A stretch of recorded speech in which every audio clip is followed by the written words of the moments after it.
first county assembly in Democratic history that is running ahead of schedule. You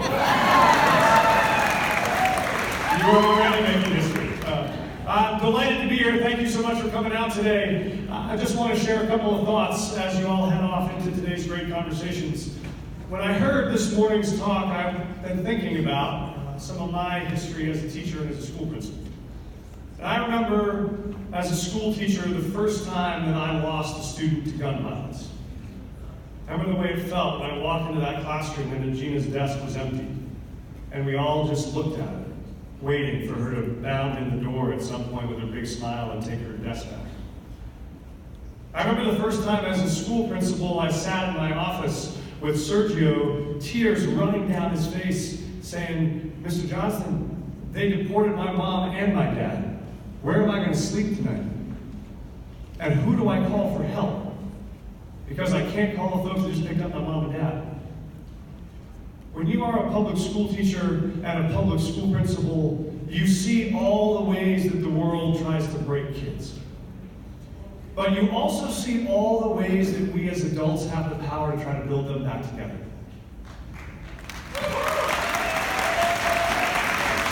I think we are living in a moment in history where the basic promise of public education is under debate.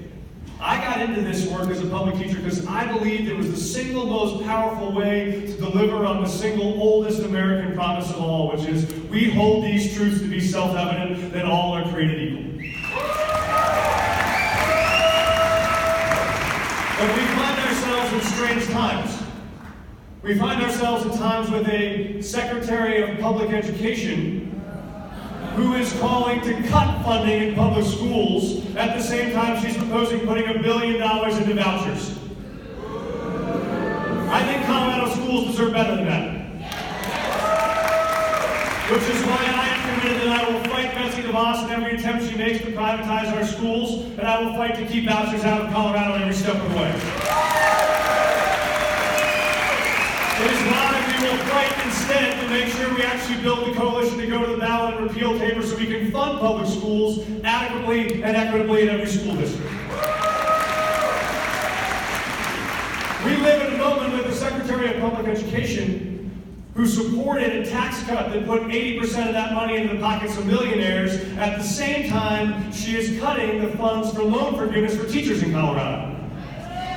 At the same time that she is cutting the money, the $25 million Colorado uses to actually retain the teachers we already have. I think Colorado teachers deserve better. That is why I fought as Obama's senior education advisor to pass the stimulus that saved more than 5,000 teacher jobs across Colorado. It was why I fought to successfully lead one of the biggest school funding increases in the last decade. And it is why I will fight in the years ahead to make sure that we can pay teachers in this state a professional wage for the professional work that they do.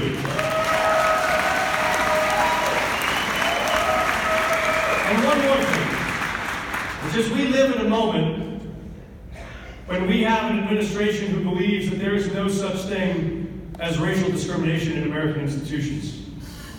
At a moment when, let me tell you, as a preschooler that is black or brown in this country, as a preschooler, you have a 3 times higher chance of being suspended as a 4-year-old than a white student does. And that gap only gets worse the older you get.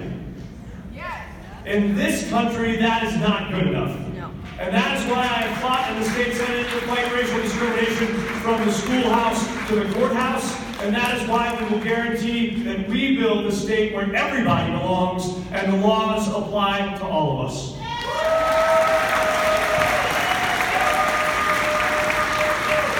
I want to close on one topic that I know is on everyone's hearts right now, which is 19 years ago this spring, students in Colorado walked into a regular day for high school.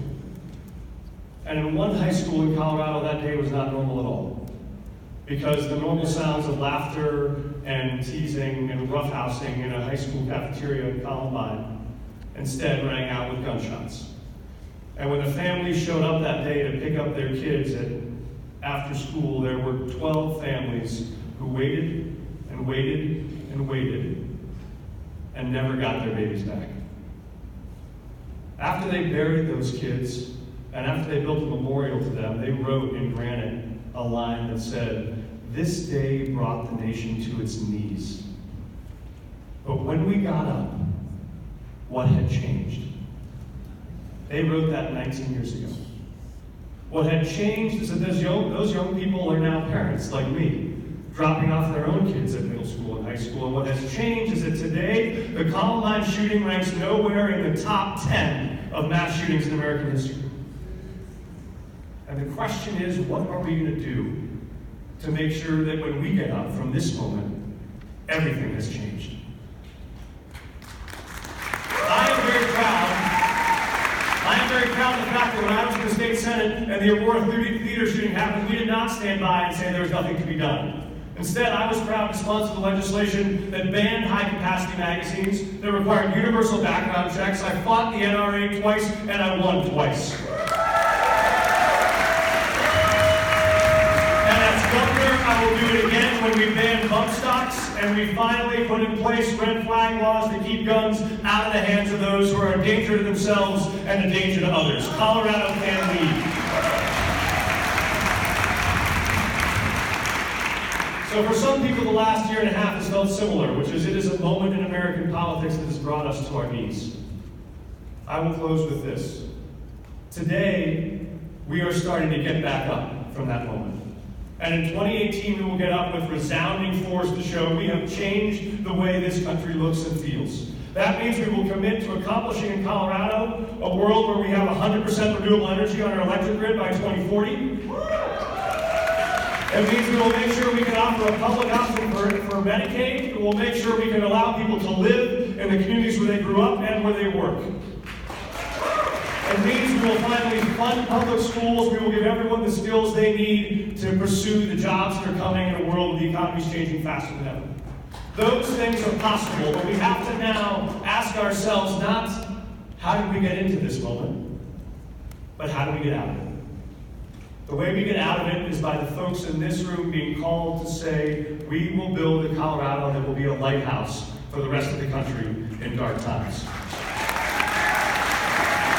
My name is Johnston. I'm running for governor. We are going to do that, and I would love to have your support along the way. Thank you so much for being here.